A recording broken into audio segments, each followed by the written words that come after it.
साथीहरु आजको यस भिडियोमा हामीले अटोडेस्क मायामा हामीले यस्तो खालको चपिङ बोर्ड कसरी बनाउन सकिन्छ भन्ने कुरा सिक्ने छौं। सुरुमा अटोडेस्क माया ओपन गरिसकेपछि फ्रन्ट भ्यूमा जान्छु।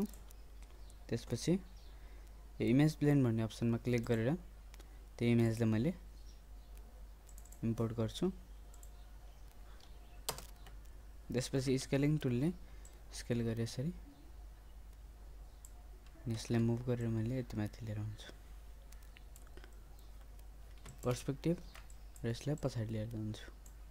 अनि च्यानल बक्स लेयर एडिटरमा मैले यहाँबाट लेयर बनाउँछु र यसलाई यहाँबाट रेफरेन्समा राख्दिन्छु। त्यसपछि अब यसलाई सिलेक्ट गर्न मिल्दैन। अब सुरुमा मैले यो शेपको लागि एउटा बक्स क्रिएट गर्छु। शिफ्ट राइट क्लिक र तल क्यूबमा क्लिक गर्छु। स्केलिङ टुलको हेल्पले यहाँबाट यसरी ठुलो यसरी। त्यसपछि अब तलबाट अलिकति ठुलो यति अनि यसको थिकनेसलाई कम गर्छु। ठिक्कको थिकनेस जति चाहिन्छ त्यति। त्यसपछि इज मोडमा गएर यो साइडको इजहरु सिलेक्ट गर्छु। त्यसपछि सबै इजले मैले बेभलमा क्लिक गर्छु। फ्रिक्सन अलिकति कम गर्छु। यसलाई यहाँबाट घटाउन सक्नुहुन्छ। त्यसपछि फ्रिक्सन हेर्नुस् सेगमेन्ट एउटा राख्दिन्छु 2 3 सेगमेन्ट। फ्रिक्सनलाई अलिकति बढाउँछु। त्यसपछि अब्जेक्ट मोड। अब यसलाई सिलेक्ट अलिकति माथि लिएर आउँछु ग्रेड भन्दा। त्यसपछि यो सर्कल पार्टको लागि स्फियर क्रिएट गर्छु। Shift right click sphere. यसलाई मुभ गरेर मैले त्यो पार्टमा लिएर जान्छु।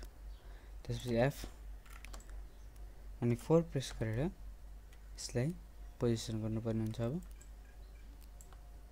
यसरी माथि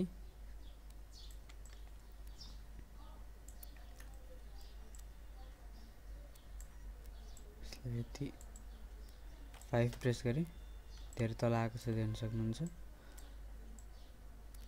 यति माथि राख्छु।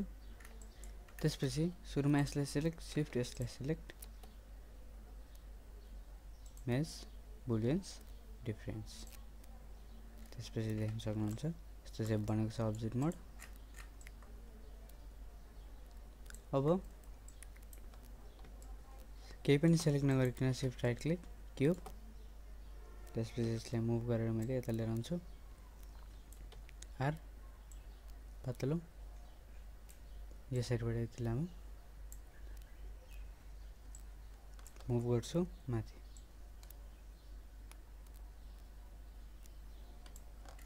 अथवा डाइरेक्ट यसलाई डिलिट गरेर एउटा क्यूब क्रिएट गरे। त्यसलाई स्केलिङ टुलको हेल्पले स्केल गर्छु। यसको साइज यति स्केल गरे। त्यसपछि अर्को साइड पनि यसरी यति गरिसकेपछि माथि मुभ गर्छु अलिकति 4 फ्रन्ट भ्यूबाट सजिलो हुन्छ यतिको हेर्न यति माथि। त्यसपछि पर्सपेक्टिभमा गए 5। अब फेस मोडमा गएर यो फेसलाई डिलिट तलको फेसलाई पनि डिलिट अब्जेक्ट मोड। त्यसपछि यहाँबाट एक्सट्रुड अलिकति भित्र एक्सट्रुड गरिदिन्छु। त्यसपछि ब्ल्याक कलरको आएको छ लाइटिङ 2 साइडेड लाइट गर्न सक्नुहुन्छ। लाइटिङलाई 2 साइडेड लाइट यसरी भित्र एक्सट्रुड गरिसके अब्जेक्ट मोड। अब यसलाई शिफ्ट यसलाई अब मेश बुलियन डिफरेन्स। अब त्यसपछि डिफरेन्स भएन भने यहाँबाट युनियन गर्न सक्नुहुन्छ। युनियन भएन भने इन्टरसेक्सन। त्यसपछि देख्न सक्नुहुन्छ रिजल्ट अब यसलाई अब्जेक्ट मोड अब हेर्न सक्नुहुन्छ यसरी हाम्रो चपिङ बोर्ड रेडी भइसकेको छ। अब यो धेरै तल लाग्यो भने तपाईहरुले फेस मोडमा गएर टप भ्यू तलको सबै फेसलाई सिलेक्ट गर्नुस्। यसरी यहाँको पर्सपेक्टिभ कन्ट्रोल Z सरी मुभ टुलको हेल्पले अलिकति माथि ल्याउँछु। धेरै थिकनेस कतिको थिकनेस चाहिन्छ त्यही अनुसार हेर्न सक्नुहुन्छ। अब्जेक्ट मोड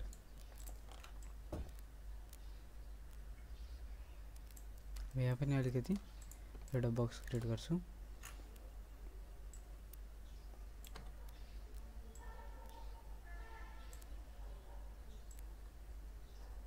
यस्तो क्रिएट गरेर रोटेट गर्छु अलिकति एक्सिस मुभ गरेर यहाँ राख्छु।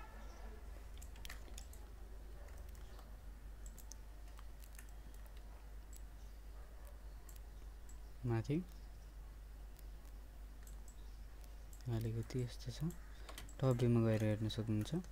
4 प्रेस गरेर रोटेसन अलिकति साइड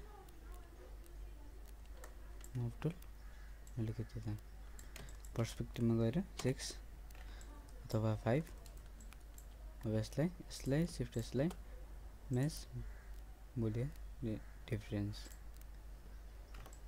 अब्जेक्ट मोड देख्न सक्नुहुन्छ। यस्तो सेप बनिसकेको छ। अब यसमा तपाईहरुले वुडको टेक्सचर राख्न सक्नुहुन्छ। Right click sign new material फङ्गी अथवा फङ अथवा ल्याम्बर्ट एउटा चुज गर्न सक्नुहुन्छ। मैले फङ्गी युज गरे। यहाँ राइट क्लिक फङ्गी 1 यो डट त्यसपछि फाइल फोल्डर। अब तपाईहरुले वुडको टेक्सचर सेभ गरेको लोकेसनमा जानुस्। यहाँबाट म कलरमा जान्छु अनि यहाँ हाम्रो वुड भन्ने सेभ गरेको छु। यहाँबाट एउटा टेक्सचर मैले चुज गर्छु। यसलाई ट्राई गर्छु एकपटक।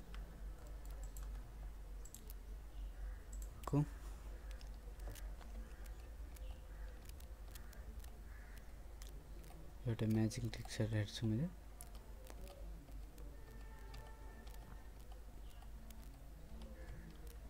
यसलाई यहाँबाट मैले यसको टेक्सचरलाई अलिकति सानो बनाउँछु। 3 बनाए।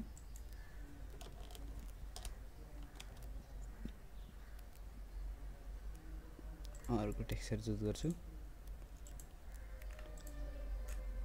हेर्न सक्नुहुन्छ। यसलाई ट्राई गर्छु एकपटक।